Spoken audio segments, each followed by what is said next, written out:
প্রতিবাদটা জন্ম নিক শিরায় শিরায়, ভবিষ্যতের ভবিতব্য অনন্ত আশায়।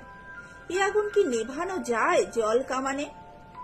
8 থেকে 80-র প্রতিবাদ চলছে বিচারের অগ্নি দহনে।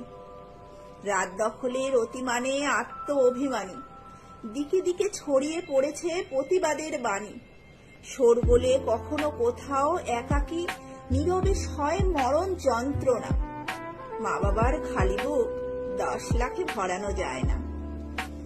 বুঝছে দেশ, বুঝছে বিশ্ব, এ শহর আজও ফুঁসছে। বোঝেনি কোথাও কেউ স্বজাতির রোদন। সেই পরিবার পরিজন কতখানি একাকী ও নিঃস্ব।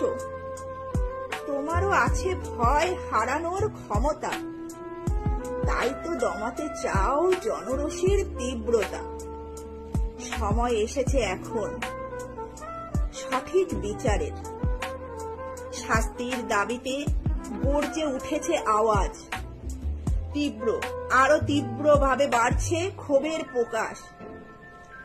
ধ্বংস হোক সেই পাপাচারের স্বরাজ, বদল হোক এ সমাজের যেখানে রাজত্ব দুর্নীতির।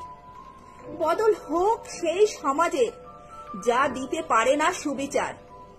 বিশ্বজোড়া একটাই স্বর, জাস্টিস ফর আর.জি. কর। লেখনীতে দীপু সাহা।